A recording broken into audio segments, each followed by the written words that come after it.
1000 और 72 battalion CRPF, दोनों बार के प्रेसिडेंट, न्यायिक एवं प्रशासनिक सेवा के सभी पदाधिकारी एवं कर्मीगण, बार के सभी विद्वान अधिवक्ता, प्रिंट एवं इलेक्ट्रॉनिक मीडिया के सभी बंधुगण, साथ ही जिले विशेष करके श्री बंसीधर नगर अनुमंडल के विभिन्न क्षेत्रों से आए हुए हमारे भाई एवं बहनों, आज इस अनुमंडल स्तरीय न्यायालय के उद्घाटन में हम लोग यहाँ पर उपस्थित हैं। अत्यंत ही महत्वपूर्ण दिन है ये इस अनुमंडल के सभी लोगों के लिए। मैं कहूँगा कि ये एक ऐतिहासिक दिन है। मैं इस ऐतिहासिक दिन पे आप जो यहाँ जितने लोग उपस्थित हैं उनको बहुत बहुत बधाई देता हूँ। किसी भी कल्याणकारी राज्य वेलफेयर स्टेट में शासन प्रशासन के द्वारा जो कुछ भी किया जाता है वह पब्लिक जनता को केंद्रबिंदु में रखकर किया जाता है। आप लोगों ने देखा होगा समय समय पर सरकार आपके द्वार, प्रशासन आपके द्वार जैसे कार्यक्रम किए जाते रहे हैं, जिसमें प्रशासनिक पदाधिकारी आपके द्वार पर पहुंचकर जो योजनाएं होती है उनका लाभ पहुंचाने का कार्य करते हैं।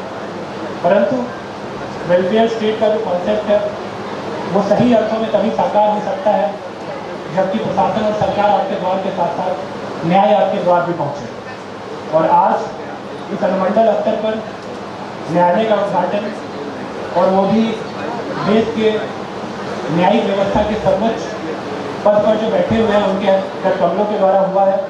यह निश्चित रूप से हम लोग के लिए एक अच्छा समय है।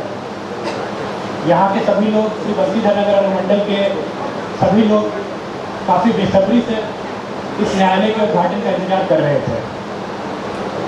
जहाँ तक ये भवन, मुझे कल जानकारी हुई, करीब 2014 में ही बनकर तैयार था। तो आप लोग एक लंबे समय से इसके क्रियाशील होने का इंतजार कर रहे होंगे। मैं भी यहाँ पर करीब 1 वर्ष से पदस्थापित हूँ और पिछले साल अभी ऑनरेबल जस्टिस जो जोनल जज हमारे हैं उनको आप लोगों ने सुना। वो आखिरी साल यहाँ पर आए थे। इसी भवन में तत्कालीन PDJ साहब और तत्कालीन DC साहब के साथ उन्होंने विचार विमर्श किया था। बार के भी काफ़ी सदस्य वहाँ पर उपस्थित थे। PDJ साहब भी बदल गए, DC साहब भी बदल गए, मैं वहीं पर हूँ।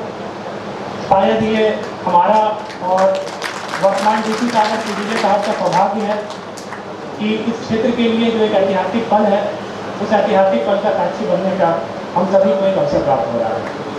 मैं एक बार फिर से आप सभी को बहुत बहुत बधाई देता हूँ। आशा ही नहीं, पूर्ण विश्वास मुझे है कि त्वरित न्याय और सुलभ न्याय का जो एक सपना है वो इस न्यायालय के कार्यशील होने के बाद निश्चित रूप से साकार होगा। धन्यवाद। जय हिंद।